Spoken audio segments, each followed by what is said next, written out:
CGTN, China Global Television Network.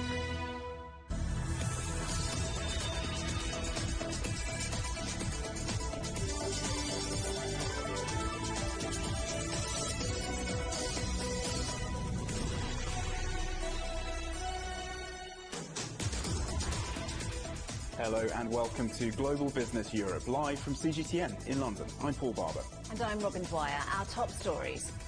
Scuffles in East Jerusalem, but the Israel-Hamas ceasefire holds as both sides claim victory. Promises of cut-price jabs. The world's leading economies pledge to rebalance the pandemic's vaccine inequality. Apple boss Tim Cook prepares to testify in a high-stakes court case that could reshape the market for phone apps. And for the latest in our Waste series, we're in northern Italy discovering how throwaway clothes are being transformed into the fabrics of the future.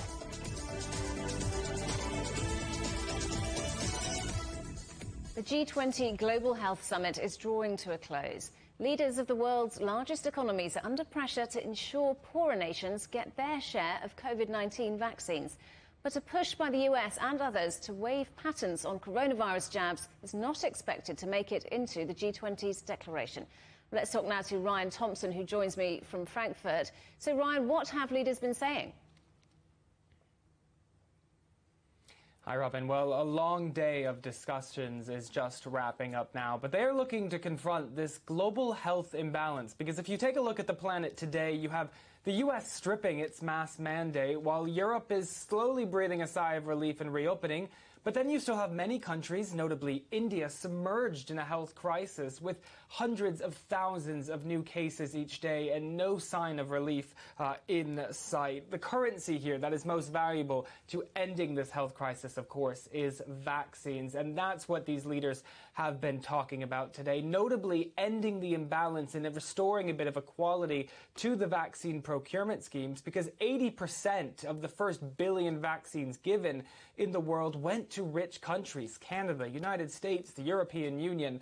And so we've really seen leaders hamper on this point about how, as we enter this back half of the pandemic, can they restore equality and get these jabs to low-income countries. We've seen firm, hard commitments from two governments in particular, notably China and the European Union. Take a listen to what they had to say. China would provide an additional $3 billion in international aid over the next 3 years to support COVID-19 response and economic and social recovery in other developing countries. Having announced support for waiving intellectual property rights on COVID-19 vaccines, China also supports the WTO and other international institutions in making an early decision on this matter. Today, we will focus on 3 goals. First, bringing this pandemic under control everywhere. Second, making sure that vaccines reach everybody everywhere, not only through sharing and export, but also by spreading manufacturing capacities to more regions. And in this context, Team Europe aims at donating at least 100 million doses to low and middle income countries by the end of 2021. So some discussion of goals then, but what recommendations are we expecting to see in the G20's declaration? Yeah, so this declaration will come out as the Rome Declaration, because technically this event is taking place in the Italian capital.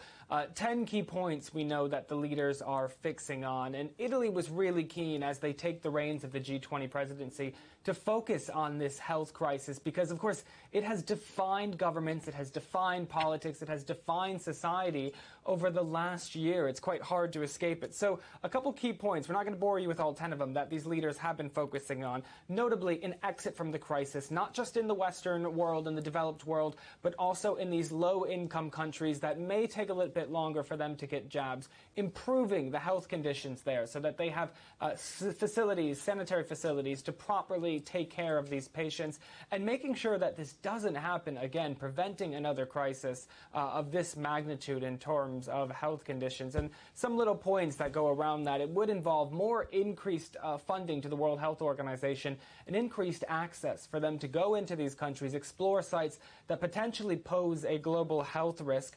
And of course, there's this one big question, a big sticking point for all these leaders, and that is the question of patents and patent waivers on these vaccines. Of course, potentially answer to being able to get more vaccines to people is to scale up production. We've already seen a number of countries push it up, but they will certainly have to discuss whether they can do that at scale and give fair right to these patent waivers. Ryan Thompson in Frankfurt, thanks very much. Professor Beate Kamperman is director of the Vaccine Centre at the London School of Hygiene and Tropical Medicine. Thank you very much indeed for joining us, Professor. So, as we just heard Ryan saying, the key outcome is expected to be the Rome Declaration, a guide for further cooperation to prevent future health crises. What key lessons from this pandemic should be included? Yes, well, good afternoon, and thank you for asking me to come on. Well, I think we've all learned that this pandemic has to have a global solution and that nationalism isn't the answer. And I think the key lessons that have brought us forward was that sharing the vaccines is not only a humanitarian issue, but it's also a global health security issue. And the early collaborations between academia and industry were vital to bring us to the point that we had vaccines available at record speed, which was really an amazing achievement. But the money on the table was also absolutely essential. And now what is needed is the capacity building for vaccine manufacturing so that this can be a little bit more decentralized, because this has led to shortages that we find ourselves at the moment, and the inequities that we've seen between vaccine distribution in high-income and low-income countries. Activist groups are calling on global leaders to waive vaccine patents and other intellectual property restrictions to ensure wider public access to vaccines. Will this be achieved, do you think? Well, it's an initiative that was initially led by South Africa and India, and I'm clearly very supportive of it, and so are many other people and scientists. But I'm also very cognizant of the fact that the patents are not the only bottleneck, and the supply chains are much more complicated than the patents, and a new industry for vaccine manufacturing cannot be developed overnight. But the efforts are now needed to increase the capability and the technology transfer, and that needs to be a medium to longer term goal whilst we are distributing the doses that are already available. Can the importance of adding more vaccines to the global toolkit for fighting COVID-19 be overstated, or is it a case of the more the merrier? Well, I think, to have a portfolio of safe and effective vaccines produced in different parts of the world can only be an advantage. And I know that COVAX, for example, is adding further vaccines to the portfolio. And it's good to also see the vaccines coming in from China. And it's really important for timely data sharing on safety and efficacy from all of those vaccines to increase the public confidence in the products, whether they're made in China, in Europe, in Cuba, in any part of the world. Now, world leaders noted the importance of the ACT Accelerator, a tool of the WHO to distribute vaccines, but it is still $19 billion short of funding. How big a problem is that? I think it's an enormous problem, and I'd love to see more of a commitment from the G20 and the Rome Declaration to this endeavour. Professor Beate Kamperman, many thanks indeed for joining us. EU finance ministers meeting in Lisbon say US plans that a minimum corporate tax rate could be agreed internationally by July. The Treasury Department has proposed a minimum floor rate of 15% on multinational firms. That's significantly below the initial target of 21%. European member states remain split on the tax issue, with France and Germany describing the new figure as a good compromise. I would say this is really a big progress. I am now, at this morning, very happy. The key question is not the figure. Even if we can live with 15%, it can be a good compromise between the different expectations of all members of the OECD. The key question is to define a global framework for digital taxation and minimum taxation, and to have a political agreement no later than the G20 of Venezia in Italy at the beginning of July. WeWork says it sees encouraging signs of recovery, despite losing more than $2 billion in the first quarter. The commercial real estate firm, best known for its shared office spaces on flexible contracts, is preparing for its second attempt at a stock market debut in America. Elon Musk says his electric car company, Tesla, is close to establishing a presence in Russia and is looking at opening factories there. Addressing an event in Russia via video link, Musk said the company already had production sites in China and the United States, but was looking at opening facilities in other parts of the world. Shares in the vegan milk maker Oatly have risen on their second day of trading in New York. The stock was up 12% as the Nasdaq opened, edging towards $23 per share. Oatly saw its value rise by a third on its flotation yesterday, valuing the Swedish firm at over $13 billion. Apple boss Tim Cook is due to take the witness stand in a Californian court shortly. The trial, which began earlier this month, could reshape the global market in phone apps. Epic Games, the firm behind the Fortnite video game, claims Apple's App Store is unfairly stifling competition. Let's go live now to Silicon Valley and CGTN's Mark News. So, Mark, Tim Cook is expected to give evidence for 2 hours. What's he likely to say? Actually, Paul, he's gotten underway in his testimony already. He's pretty much laid out the case that Apple has a maniacal focus on the user, and that means extra privacy and security are needed. The need is to maintain sole review powers for its App Store, something that Epic has challenged as unnecessary. Now, he pointed out some interesting statistics saying that iOS versus Android versus Windows, in his words, it's literally an off-the-level chart of difference. He says that the malware on the iPhone is just about 1 to 2% compared to 30 to 40% for Android and 30 to 40% for Windows 2. So he's trying to make the case that those extra steps produce results and customer satisfaction. And he said it's not perfect, though, but that's the reason that they continue to have human review, because AI is not just going to cut it, so they need to bring in human review over their App Store. Now, another issue being questioned right now, he's talked about how Apple has actually lowered the commission for their commissions on the app purchases from 30 to 50% for some developers below $1 million in annual sales. That's an issue because they're questioning why not keep the same policy for Epic and others. But Cook says he doesn't believe he's keeping people from transferring off his devices either and locking people in. He said Apple's making efforts to get Android people to switch. But he notes that it's easy to move if people want to switch. They can move photos to Google, and live streaming music, for example, have made it nearly a non-issue. So trying to make the case that they're not completely a walled garden, Paul. And Mark, just remind us of the background to this case and what Epic Games has done. That's right. The main issue here is that commission. To give you some background, Fortnite set up its own mobile payment system for players to purchase their virtual currency known as V-Bucks. And all purchases have to go through Apple, but they put it in their own game that you can purchase something at their own store for a discount. So that got them kicked off the store because they were trying to circumvent the fact that Apple gets a 30% cut off of the App Store.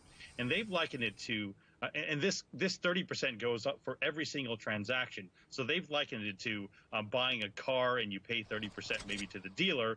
And then every time you gas up, you have to pay 30% again. So they don't like the fact that every single purchase goes to Apple 30% a commission, and they feel like that's unfair. So that's one of the main issues at stake. The other thing is this idea that you're not allowed to use other stores. There's no competition, and the fact that you can't sideload, which is going through to another area like Google, for example, allows you to sideload sometime and not necessarily to have to make purchases through the Apple Store and through their review. That's the main issue at stake. Apple is, of course, under huge pressure globally from regulators in the US, Europe and China and elsewhere that want to see its powers cut back. How significant will be the ruling in this case?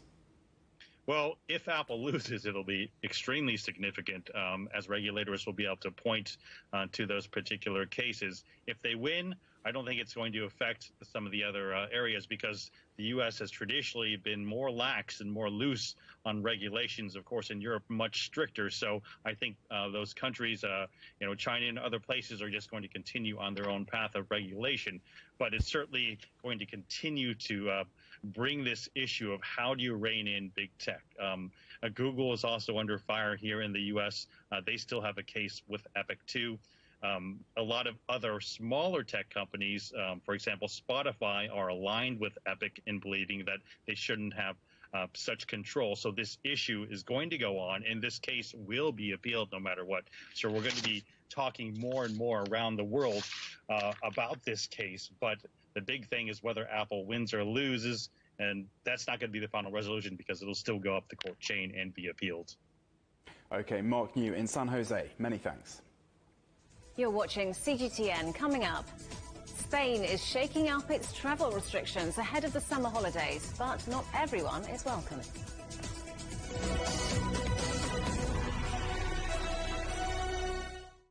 What does a sustainable future mean? What can we do with millions of tons of plastics, glass, food, clothes piling up on our planet? Ahead of this year's pivotal COP26 summit, CGTN Europe looks at what consumers, businesses, and governments are doing to offer a better world to generations to come.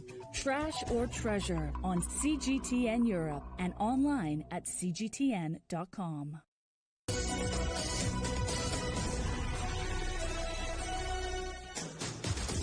Welcome back. Just a reminder, you can watch CGTN available for free on all the major digital platforms, on Smart TV or online on Roku, Apple TV, Amazon Fire and Android TV. You can also find us on YouTube and Dailymotion, as well as CGTN.com and the CGTN app.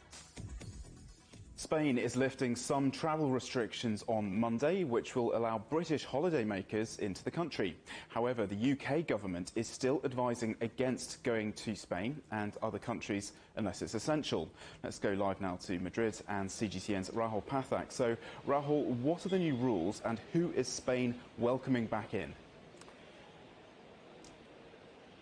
Well, yeah, the news came out early this morning, local time, Spanish time. The Spanish government will officially lift restrictions for travellers from both the United Kingdom and Japan on non-essential travel to the EU. Crucially, that means travellers from those countries will not need to quarantine on arrival in Spain or take a PCR test. Now, the Spanish government is aware that UK tourists at the moment can travel freely to neighbours Portugal, and there's a feeling here that Portugal are taking all of Spain's business and they want that back. And the British market, or the market that the money that British people spend here, is absolutely huge. Pre-pandemic, they thought to have spent something like 17.9 billion euros alone in 2019, of course, before the pandemic struck and decimated the travel and tourism sector here. Now, British tourists, of course, as you said, will still need to quarantine on their arrival back to the UK, as Spain is still not on the green list of safe countries to visit, like most countries, frankly. Spain is currently on the amber list, on amber status, but the door is still open for British people to come over here on holiday.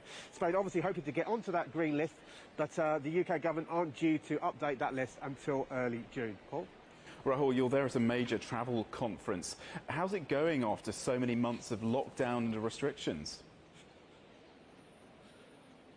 Yeah, it is a major travel conference. It's just that you're coming at the end of the day's play, so everyone's cleaning up, and it's going to kick off again tomorrow when the general public arrive. Yes, I'm at the FITUR International Tourism Fair, to give it its full title now. This is the largest trade expo of its kind in the world. Now, 50,000 people are expected to attend over the 3 days of trade and 2 days of the general public allowing to attend. 5,000 delegates with over 60 countries exhibiting. Now, that's a massive reduction on the previous FITUR, which was in January 2020. They had 165 countries exhibiting. Now, without doubt, it's still the biggest public gathering we've seen since the outbreak of the pandemic. And we were fortunate enough to have an exclusive chat with Spain's tourism minister, who was here overseeing events, and she exclusively told CGTN Europe that her country was ready to welcome back tourists in large numbers and host large, big-scale events like this face-to-face. Here's our report.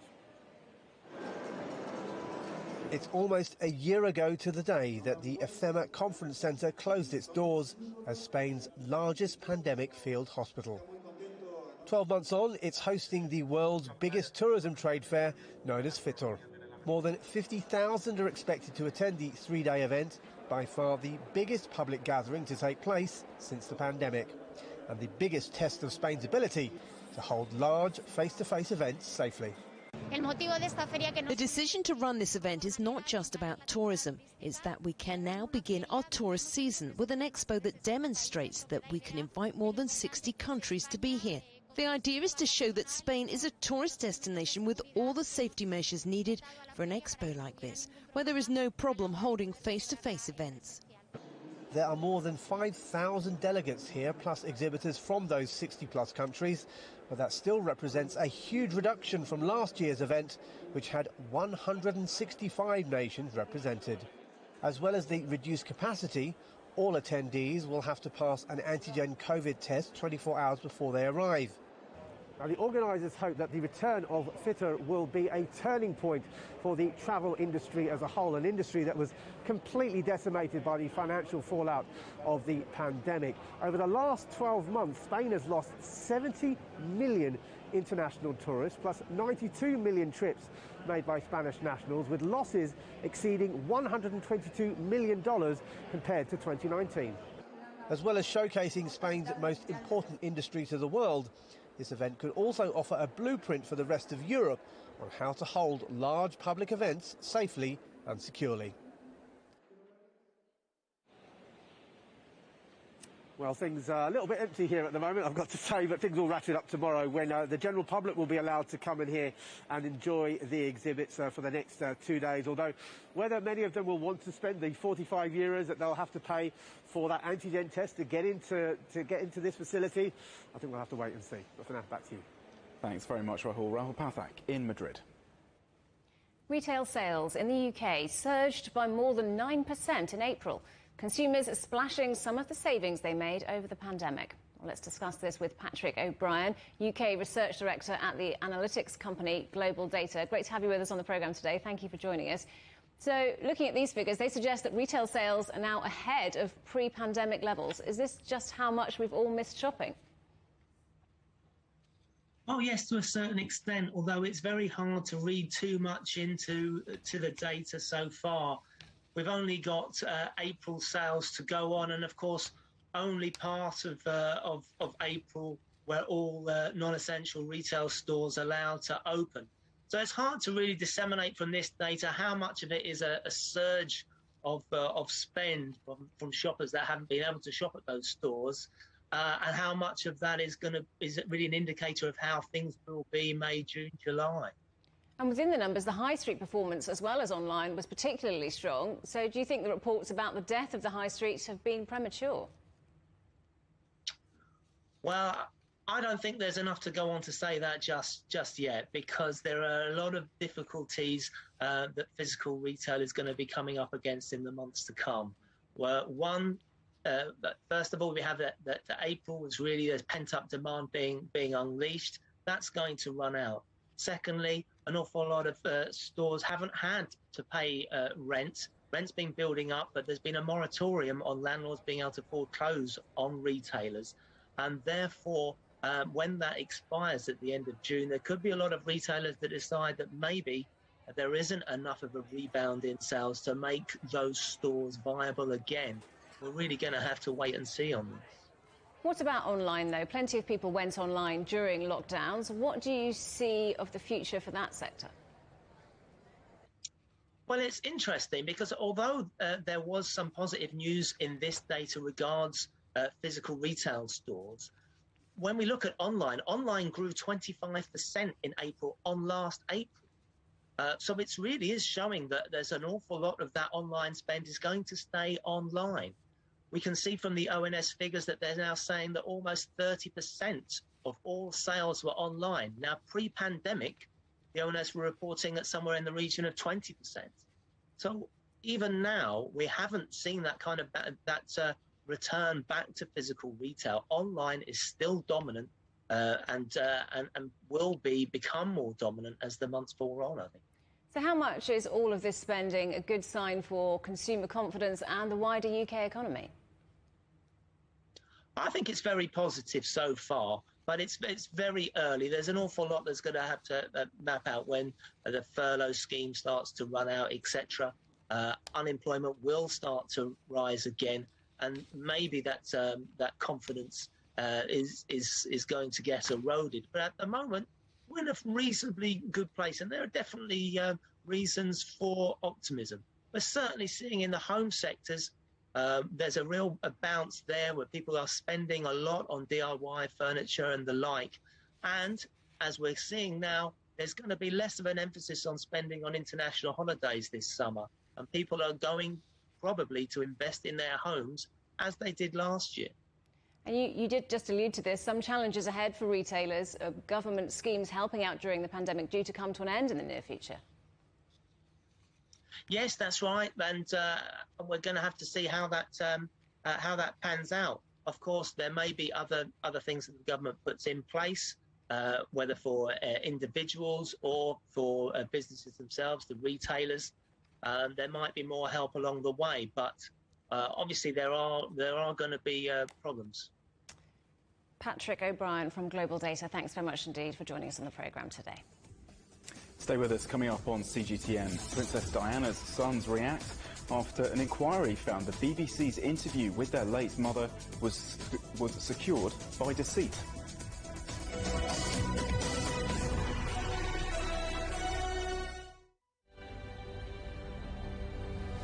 More than 100,000 people in Italy have now died from COVID-19. The vaccination programme offers some hope for the future, but intensive care units are near capacity.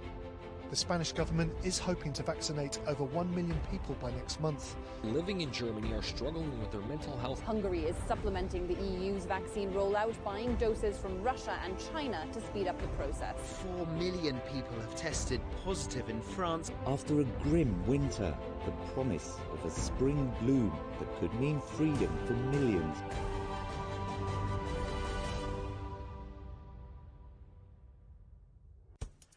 On the agenda with me, Stephen Cole, we look up into space. We look down into data. We look at debt. We look at politics. We look at opioids, climate change. We look at all the issues that really matter around the world. But you matter too. We want to tell the stories you want to see and hear about. Make it your agenda.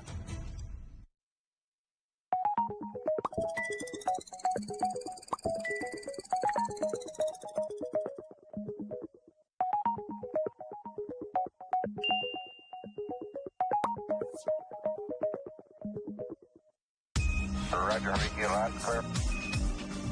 We can try out the wild and crazy ideas. Nothing can stop an idea whose time is coming. This idea is coming. I actually feel quite comfortable in isolation. We should all be very basic when we're trying to save the world. Oh, no. We hope it will happen. We have to live in hope. The agreement is signed. But what is the real deal now the UK has left the EU? For trade, for business, for the city, for ordinary people. Make sense of Brexit with CGTN.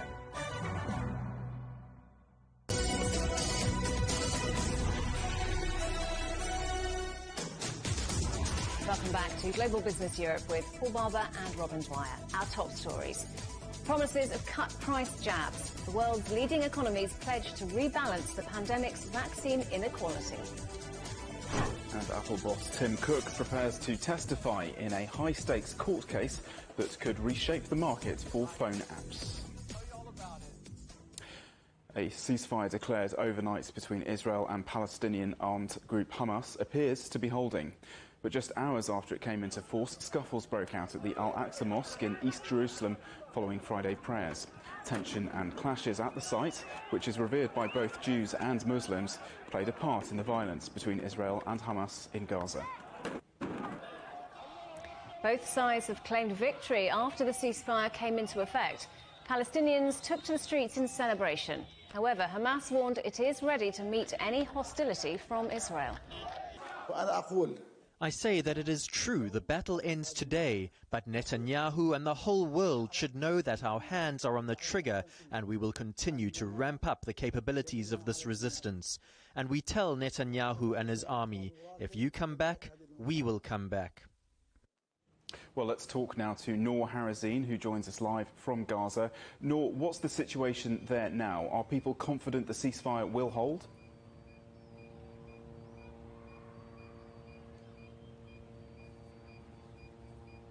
Well, it is such a busy day here in the Gaza Strip after 11 days of Israeli-Palestinian tension since this morning, specifically at 2 a.m. when the truce was declared and Palestinians went out to the streets dancing, chanting, even distributing chocolate and candy. And during the day, even today is Friday and Palestinians are known to stay at home, but most of the people are outside.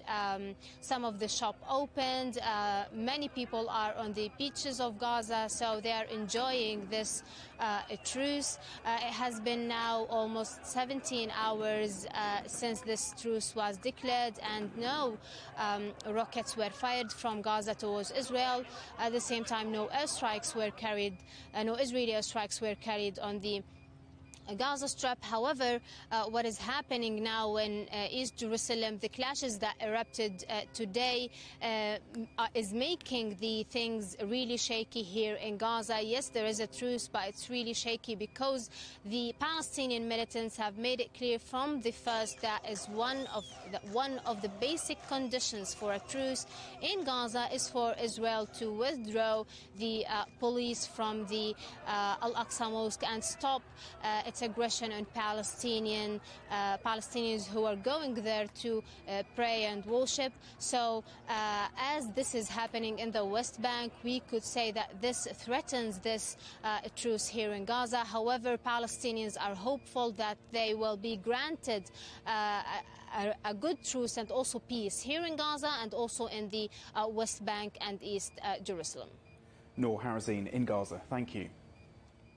Meanwhile, Israelis are insisting significant damage was inflicted on Hamas. Hamas received 11 days and nights of big blows that changed the rules of the game. I want to emphasize that more than anything else, we changed the equation not only for the days of the campaign and the middle of the campaign, we changed the equation for the future.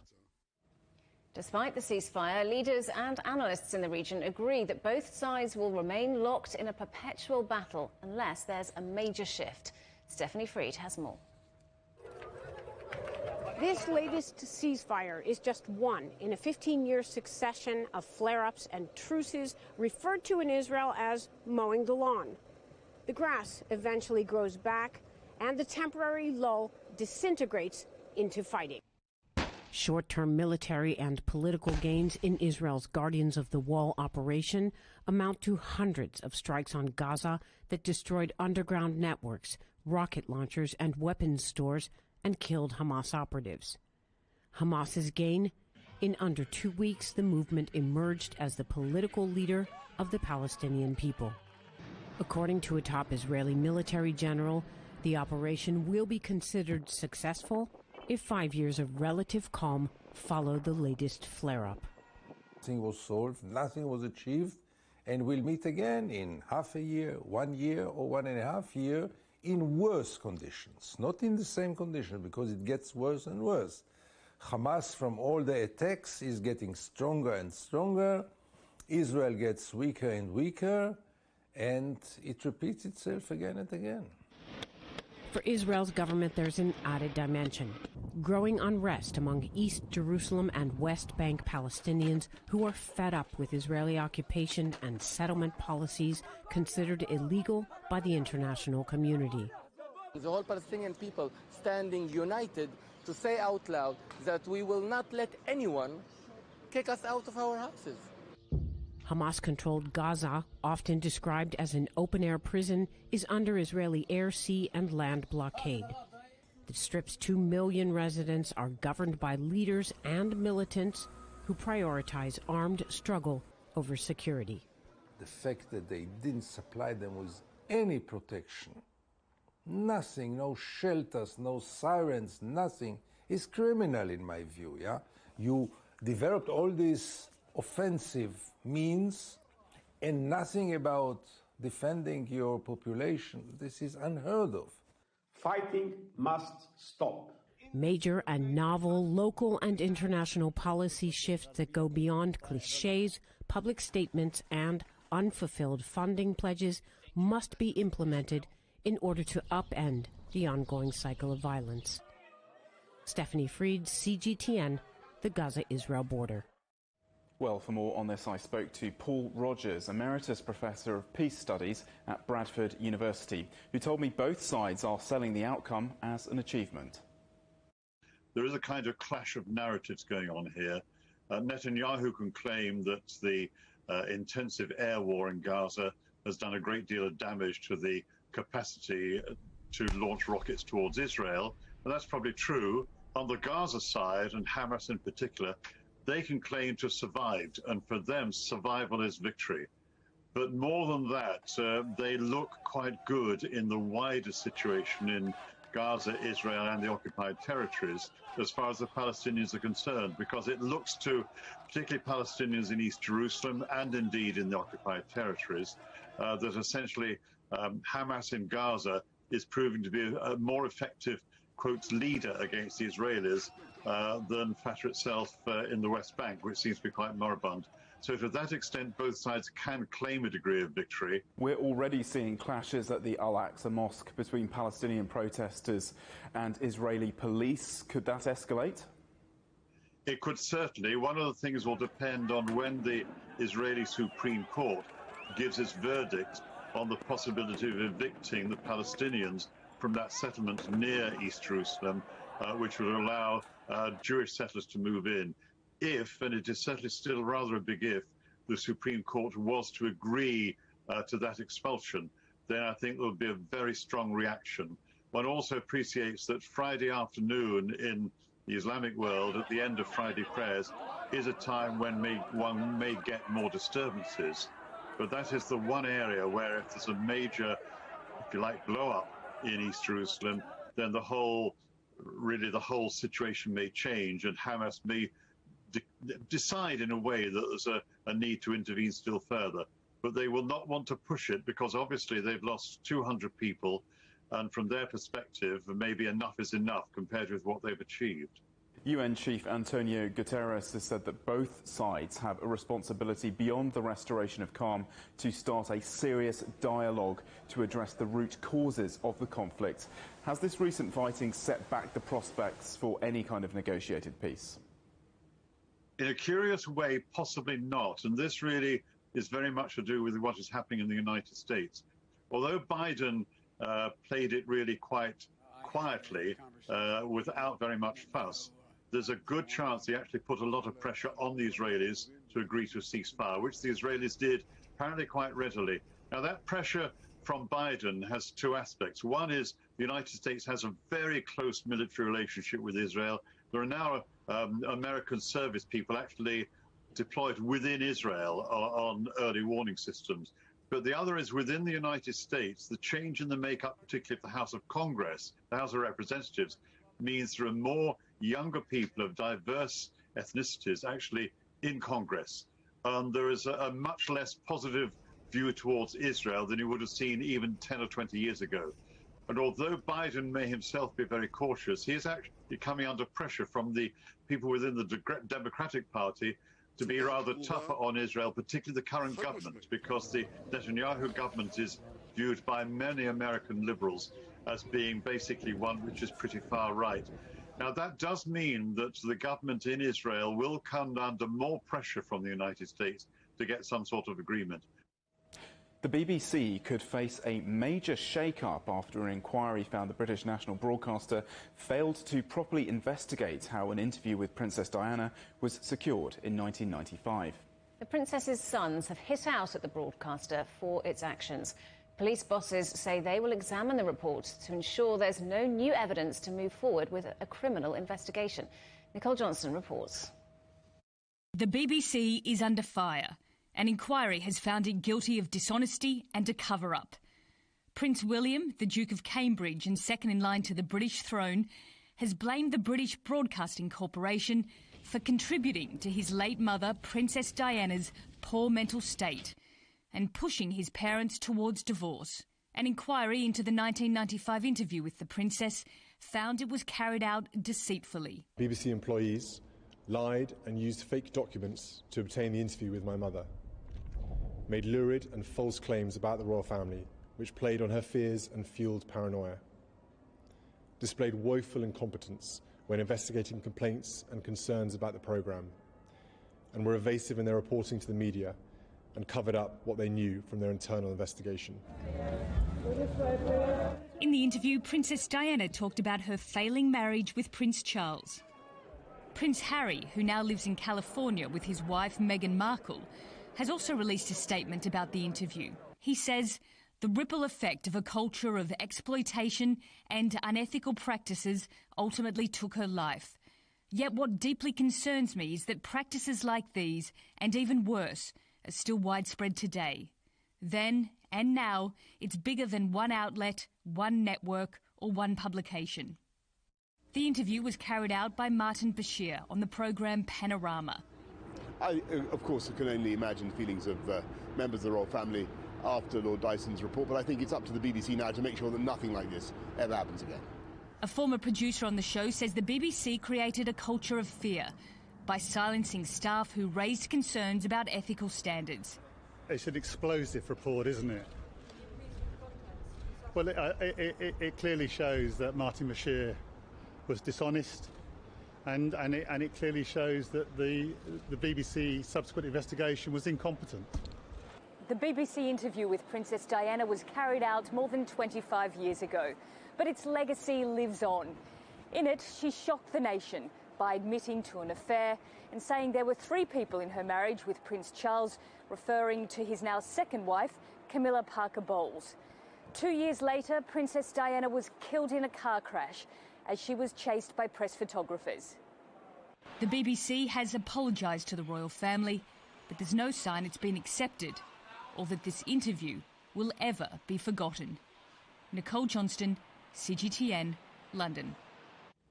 Well, our correspondent Andrew Wilson is following the story for us. Hello to you, Andrew. So this interview with Princess Diana at the time was a huge event, considered a triumph initially, but now a disgrace.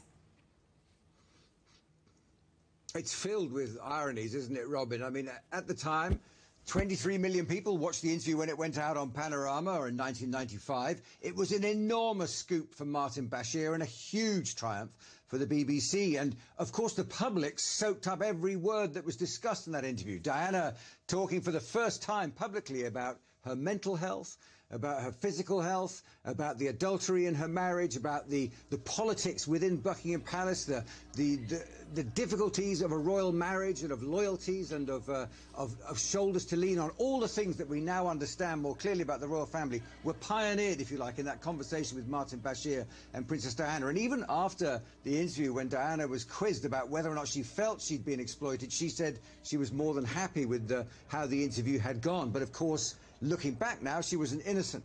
Martin Bashir lied to the family to get access to Princess Diana. He lied to his bosses about how he got that access. And when his bosses discovered what he'd done, they covered it up as well. And that, of course, leads now to the disgrace that the BBC has to handle all these years later. But at the time, this was the beginning, or the middle, if you like, of Diana's extraordinary worldwide popularity. The entire global community was in love with Diana at this point. And who was to know that 18 months later she would die in such horrible circumstances in a tunnel in Paris, again in an absurd media event? And Andrew, the BBC has come in for some criticism since this report was released. So where does this leave the corporation? Well, I think it's fair to say coming to some criticism is an understatement, Robin. I think the BBC's in serious trouble at the moment. I think the damage inflicted on it by what has taken place and what has been discovered could be long-lasting, if not permanent. The BBC's reputation is based on transparency, accountability, integrity, and fairness. It's supposed to be the gold standard for television journalism around the world. It's supposed to be the untouchable, the voice of fairness and equitability in terms of all its coverage. And now this lid has been lifted on what one journalist described as the Panorama programme as being a nest of vipers, of people prepared to cover up information that's extremely important to the public in order to allow the reputation of the corporation to thrive and enjoy the successes, particularly of that interview, for example. But let's not forget that it was journalism that uncovered this poor journalism, if you like. It was the work of daily newspapers in the UK that wouldn't give up, and after 25 years finally managed to get this story aired. So there is some retribution in the cycle that British journalists are policing their own crimes, if you like. But the BBC is on the line. It's got plenty of enemies in the newspapers, in social media, in the Conservative Party as well. There are plenty of Tory MPs who would like to see the BBC disbanded. All those enemies now collectively have their moment, because the BBC has no defence over what just took place. All it can do is confess and hang its head. And I think what speaks volumes is that interview, which changed so many people's views of the royal family and how the royal family operates. That interview will never be shown again. Andrew Wilson, many thanks. Some other news in brief now, and around 30 migrants have forced their way into the Spanish North African enclave of Melilla. This week, around 8,000 people illegally entered the other Spanish city in North Africa, Ceuta. The majority have now been sent back to Morocco under a deal with Rabat. But more than 800 unaccompanied minors are yet to be repatriated. NATO Secretary-General Jens Stoltenberg has underlined the importance of a peaceful resolution between Russia and Ukraine. Tensions have flared in recent months after Russia massed troops on its western border with Ukraine and in Crimea. Speaking after a meeting with French President Emmanuel Macron in Paris, Stoltenberg called that action part of a disturbing pattern of Russian aggression. And Greek firefighters are battling for a second day to contain a major forest fire. It's quickly spreading to the outskirts of Athens. Dozens more villages in the Corinth region were evacuated overnight as gale-force winds fanned the blaze. Nearly 20 square kilometres of forest and dozens of houses have been destroyed. China has defended its move to sanction EU politicians earlier this year. The European Parliament on Thursday halted the ratification of a major investment pact with China until Beijing lifts the measures. China says they were a necessary response to what it called the EU's meddling in Xinjiang. The unreasonable sanctions from Europe have caused difficulties in our relations. This is not what China wants to see, and the responsibility does not lie with us. I hope that the European side will seriously reflect on it. We have the sincerity to develop China-EU relations, but will also firmly safeguard our sovereignty, security, and development interests. A Swedish study has questioned a US-led report on Xinjiang. The analysis, compiled by the Transnational Foundation for Peace and Future Research, was published as a rebuttal to a report by the Washington-based New Lines Institute for Strategy and Policy. New Lines says its analysis was the first independent expert application of the 1948 UN Genocide Convention into the alleged treatment of Uyghur Muslims in China. I spoke to the TFF's director, Dr. Jan Oberg. Secretary of State Pompeo, as the last thing he did before he left office in January, was to determine, as the word is, that what goes on in Xinjiang is a genocide.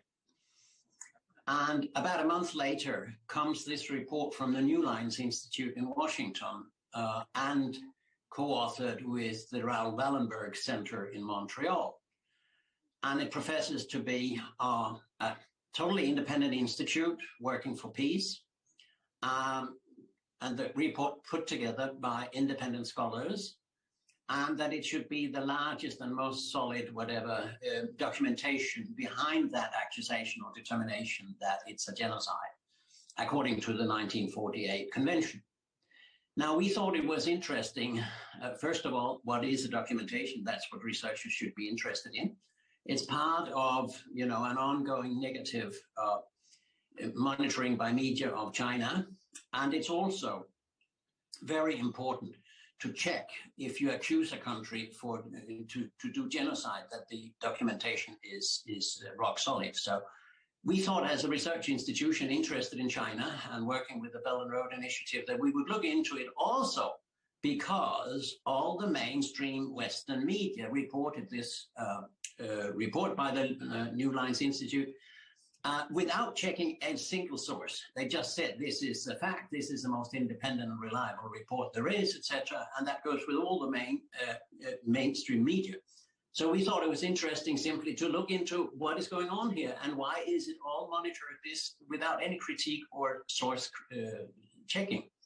And we found that it's not an independent institute. It's people, and the institute itself is related to certain interest, and so are many of the researchers. However, these researchers who contributed to it are not mentioned for their other relations, such as to State Department, to consultancy companies, to Pentagon, or to what we call the military-industrial media academic complex, the MIMAC.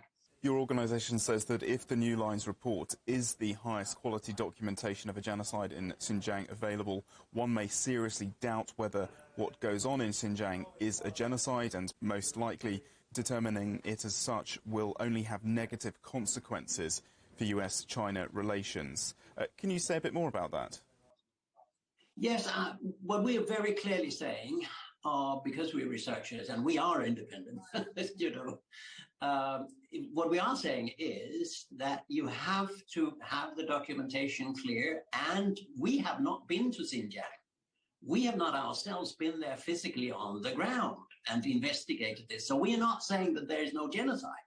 We are saying, based on, and if this is the best report available on that, it's very likely that there is no genocide.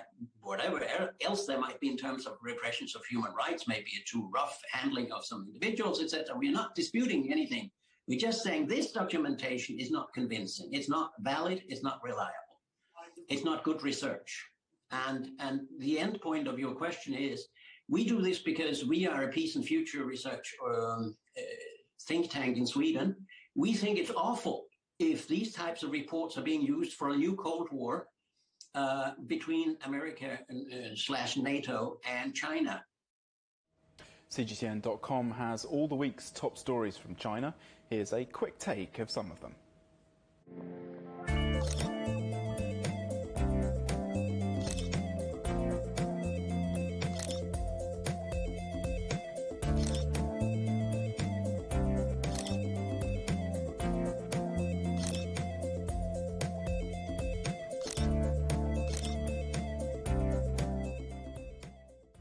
All that and more at CGTN.com. Coming up, the latest in our waste series. From the cast-offs of today come the fabrics of tomorrow. We're in northern Italy to find out how it's done.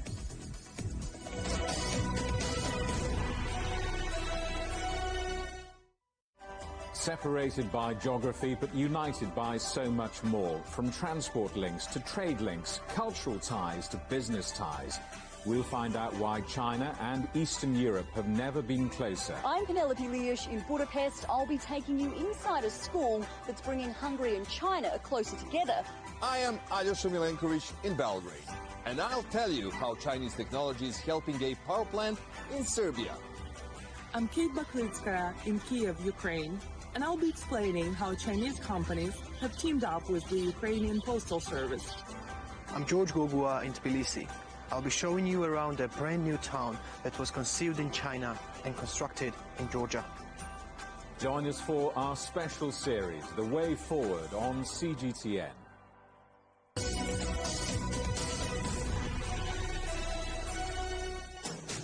And welcome back.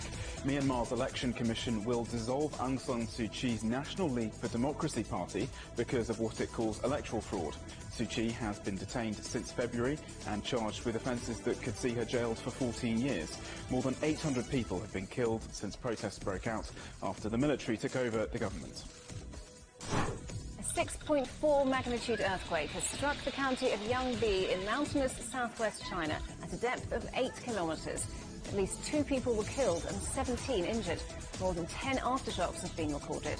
Authorities in neighbouring areas have been dispatched to help with the rescue operation. US President Joe Biden has signed a hate crimes bill into law to try to combat violence against Asian Americans. The bill received rare bipartisan support in Congress. Activists and police say anti-Asian sentiment was fed by comments from former President Donald Trump, blaming the pandemic on China. Argentina's President Alberto Fernandez says the country will tighten pandemic lockdown measures to combat a second wave of COVID-19. The so-called circuit breaker will come into force on Saturday and last for the rest of the month. Schools and non-essential shops will close and social, religious and sporting events will be banned.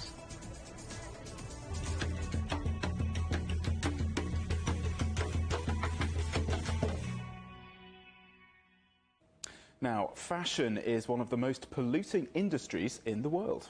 But a small town in Italy has built its fortune on transforming old scraps into new clothes, particularly knitwear and wool. So could this represent a model for a more sustainable fashion chain? Louise Greenwood reports. Jackets, skirts, coats and shirts. Millions of tons of clothes that have been thrown away arrive in Prato in northern Italy every year from all across Europe. This town has always been famous for its production of high-quality fabrics, but now it's renowned worldwide for transforming old clothes into new. We make a selection of what is good for reuse and what is good for recycling. 40% has a recycling, and just the 3% come out as trash. The items are sorted according to quality. Reusable garments are sent to Eastern Europe and Africa to be sold in markets. The clothing that can be recycled is sorted here before being sent on to the next stage of the process. The percentage recycled here in Prato is much higher than in the rest of the European Union. 16 million tons of textiles are thrown away every year by people living in EU member states. 300,000 is sent to landfill, but only 1% of textile waste is recycled. At the Comistra factory, also in Prato, the material is ripped into shreds. The zips and buttons are removed, ready for strips of rag to be turned into thread. Here, as across Prato, the environmental benefits of recycled cloth is a strong driving force. A circular economy doesn't only help humans, but also the planet. Every year that goes by, the planet can offer less resources. It is vital to be able to develop the circular economy that can give resources back, limiting the exploitation of existing ones by saving water, electricity and carbon emissions. The recycled wool is then delivered to another Prato factory, Nova Fides, where these looms produce thousands of different coloured fabrics. 70% are made using recycled yarn. The looms that you see here, they are engineered to get these nice combinations together and to get the nice fabric, which in the end we are going to sell to all over the world. In the sample department, they're selecting the fabrics for the new season.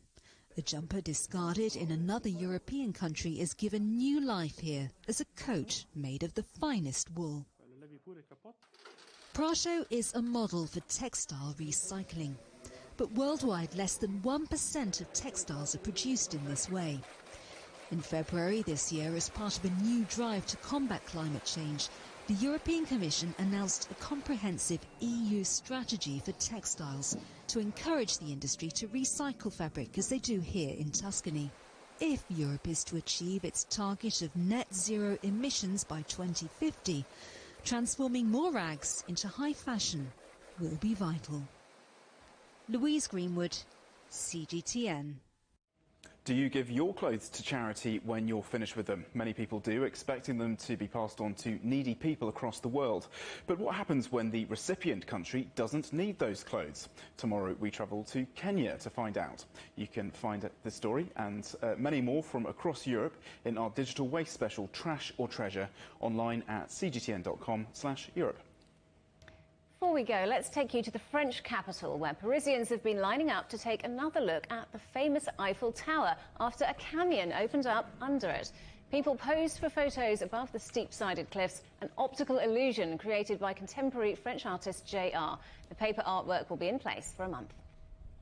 And the headlines again. Promises of cut price jabs. The world's leading economies pledge to rebalance the pandemic's vaccine inequality. Apple boss Tim Cook is testifying in a high-stakes court case that could reshape the market for phone apps. And scuffles in East Jerusalem, but the Israel-Hamas ceasefire holds as both sides claim victory. Well, that's it for Global Business Europe. Thanks for watching. More on all our stories at europe.cgtn.com. From all the team here in London, goodbye. Goodbye.